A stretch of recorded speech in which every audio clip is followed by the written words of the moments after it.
This is the video notes for 9.1D, standard deviation. Standard deviation is just another way of measuring the spread of the data. So it's a calculation, and we're not going to do it by hand. We're actually going to use our calculators in order to do this calculation. Okay, so let's talk about first what standard deviation means. It's used to tell how far on average any data point is from the mean. So if the standard deviation is smaller, so the smaller the standard deviation, the closer the data is to the mean. So I'm going to write closer here.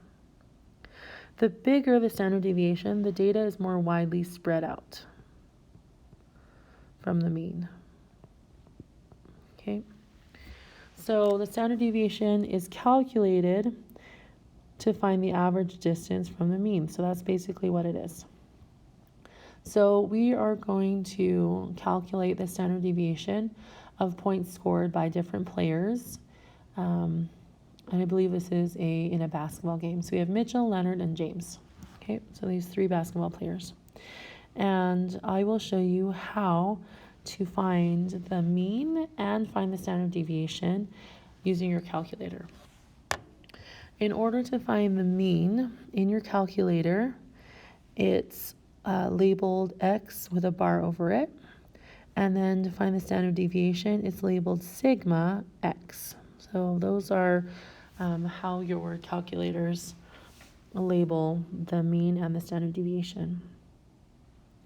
I'm going to add a little video now to this presentation to show you how to add this list here on the right for Mitchell to your calculator to find the mean and his standard deviation.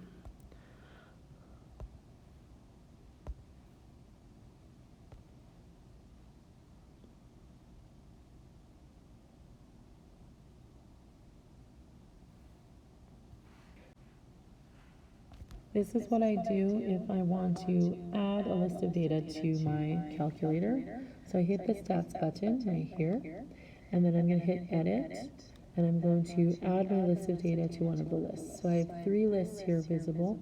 There are more lists as you go to the right, but I'm just going to use list 1. So let's add a list of data.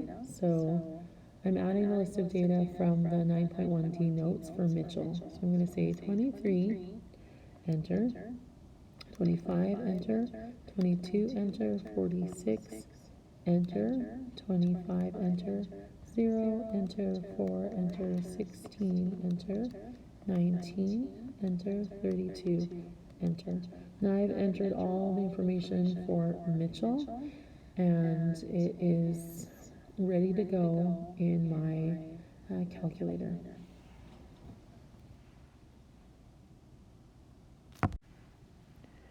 Once you've entered the data for one of the players, then this is how you calculate the one variable statistics.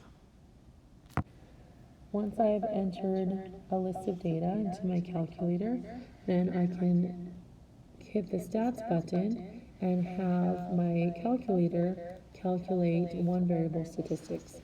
So I hit the stats button and go right to where it says calculate, and that first option right here, number 1, one variable statistics is the one that I want. So I hit enter. I'm going to use list 1, that's where my data is. And I'm going to go down to calculate, hit calculate, and what this does is it calculates 5 things for me. It calculates the mean. That's the first one where it says X with a bar over it. And then the second one is the sum of the data points. That's that weird backwards E with the X. And then sum X squared is the next one. And then the sample standard deviation is the 4th one. And the 5th one, which is what we're after, is sigma X. That's that weird Greek symbol right there, sigma. That is the standard deviation for our population. So looking at this quickly calculates 2 really important things.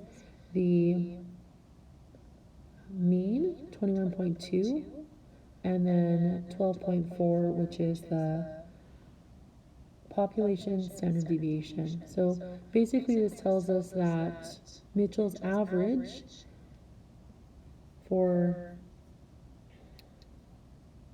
points scored is 21.2, and then his standard deviation, so how far away each of his data points are from the average, is 12.4. So his data is pretty spread out.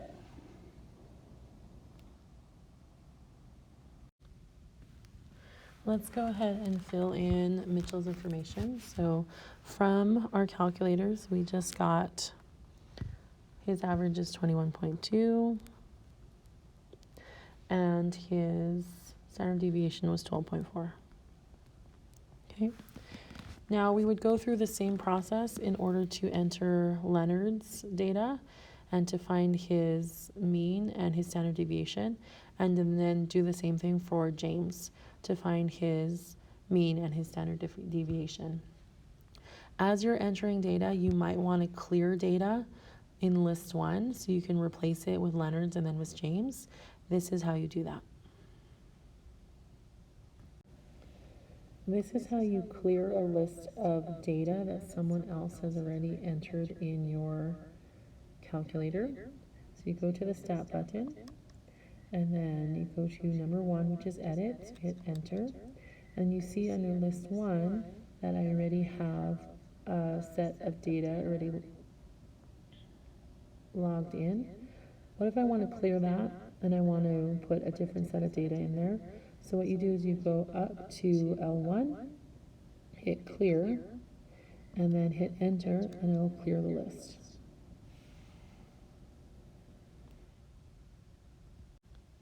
Once you clear the list for Mitchell's data, go ahead and put in Leonard's data.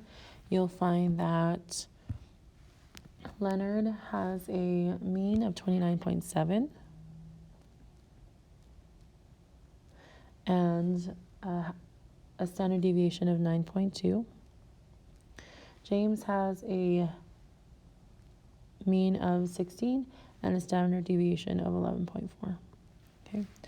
Now that we have this information, we just plugged it into our calculator and it did it for us.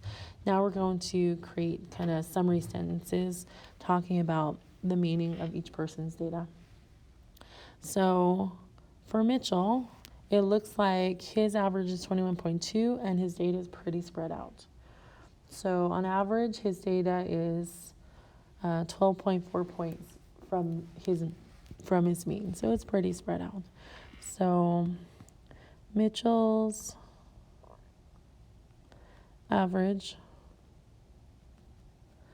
is 21.2, and each data point is 12.4 away on average. Remember, standard deviation is the average distance from the mean. Okay, we can say the same thing for Leonard's data. Leonard's average is 29.7, so it's higher. And each of his data points are 9.2 away from the mean on average. Okay, so Leonard average is 29.7 and his data is 9.2 away on average. Then for James, his average was considerably lower. So James' average was 16 and his data was fairly spread out, and his data is 11.4 away from the mean on average. Okay, so that's how you plug the data sets into your calculator and let it calculate your information. Let's go ahead and do our second example. So I can also put these data sets into my calculator. So let's say I put data set number 1 for 22, 23, it has two 23s, so I list those twice. 24, 25 lists 4 times, 26 once, 27 once. I end up with a standard deviation of, so sigma x is 1.4. Excuse me. If I do that for the second data set, my standard deviation, sigma x, is 3.1. And if I do it for the third one, sigma x is 2.2. Okay, so I've plugged my information in. Those are the numbers that I got. Which data set has the smallest standard deviation of the 3? Justify your answer. So it was the first data set. So data set 1. Number 1, because the standard deviation was 1.4. Which data set has the largest standard deviation of a 3? I think this is missing a T. So that was our second one. So data set number 2, because its standard deviation sigma x was 3.1. Okay. If you need a reminder about how to plug a data set into your calculator, you're welcome to watch the video over or reference the second page of this notes. So the back page has directions on how to enter data, how to clear pre-existing data, and then how to get the one variable stats. I wish you luck on your 9.1D practice.